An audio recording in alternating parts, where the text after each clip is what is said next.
Perfect couple কাদের বলে? আমি অত কিছু জানি না ভাই। আমি এ পর্যন্ত যতজনকে ভেবেছি এরা খুবই পারফেক্ট একে অন্যের জন্য, শেষ পর্যন্ত দেখেছি আসলেও তারাও পারফেক্ট ছিল না। সো পারফেক্ট না খুঁজি আমরা একজন আরেকজনের সাথে মিলে মিশে দুঃখ কষ্ট ভাগ করে চলার নামই জীবন। যাই হোক, পারফেক্ট কাপল গল্প করতে করতে আমি এদিকে মাছ ভাজার প্রস্তুতি নিচ্ছি। মাছ ভাজি তো আমরা সবাই জানি, লবণ, হলুদ আর একটু মরিচের গুঁড়া দিয়ে মেখে তারপরে ভাজতে হবে। আমি সামান্য একটু কর্নফ্লাওয়ারের গুঁড়ো দিই যাতে মাছটা কড়াইয়ের সাথে লেগে না যায়।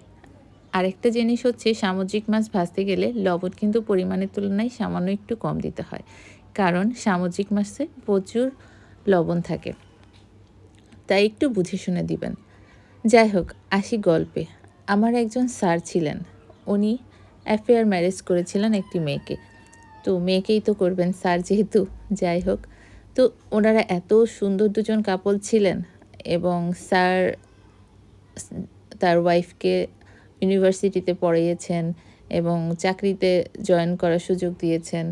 মানে যখন একটা বাচ্চা হলো, একটাই বাচ্চা ছিল, বাচ্চাটাকে স্যার নিজে টেক কেয়ার করতেন এবং তার ওয়াইফের যেন পড়াশোনার কোনো অসুবিধা না হয়, সব কিছু খেয়াল রাখতেন।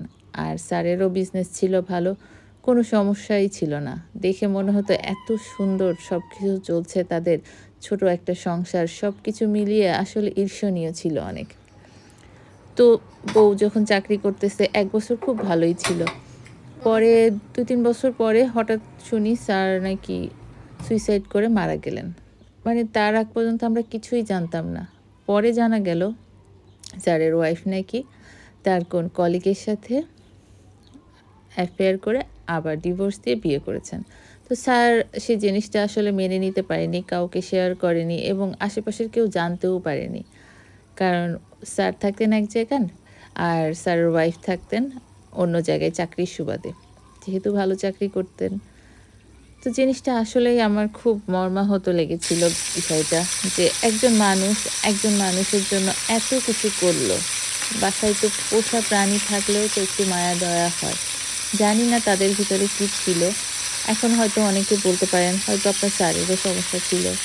ছিল না যে এটা সবাই জানে। কারণ স্যার যেই বিজনেসের সাথে যুক্ত ছিলেন সেখানে সবাই জানতো এবং সবাই তার আশেপাশে ছিল এবং তার এই যে তার ওয়াইফের সাথে একটু সামান্য এদিক সেদিক হচ্ছে বা বেশ সময় ধরে তাদের ভিতরে মনোমালিন্য বা কিছু তো একটা হয়েছেই, কেউই টের পায়নি।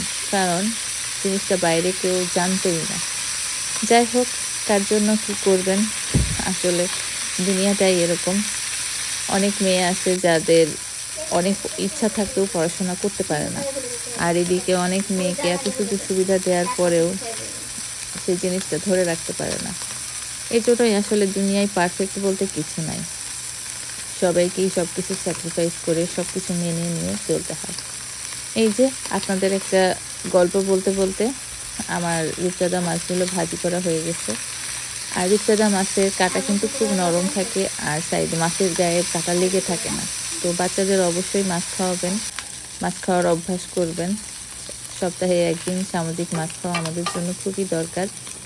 তো রূপচাঁদা মাছই যে খেতে হবে তা না, সামুদ্রিক যে কোনো মাছ সপ্তাহে ১ দিন খাওয়ার চেষ্টা করবেন, না হলে অন্তত মাসে ১ দিন অবশ্যই। যাই হোক, সবাই ভালো থাকবেন, সুস্থ থাকবেন আর মানুষের বিশ্বাসটা ধরে রাখার চেষ্টা করবেন। কারো সাথে বিশ্বাসঘাতকতা করবেন না। একটু জ্ঞান দিচ্ছি। যাই হোক, কী করব, প্রতিদিন এত রেসিপি দেখায়। রেসিপির গল্প করতে করতে আপনাদের সাথে তো আর কথা বলা হয় না। তো কথা বলার সুযোগ তো এই একটাই, ভিডিওর মাধ্যমে। তো সবাই ভালো থাকবেন আর অন্যকেও ভালো রাখার চেষ্টা করবেন। আশেপাশের সবাইকে ভালো রাখার চেষ্টা করবেন। ভালো লাগলে আমার সাথেই থাকবেন। লাইক, কমেন্ট, শেয়ার দিয়ে পাশে থাকবেন। আল্লাহ হাফেজ।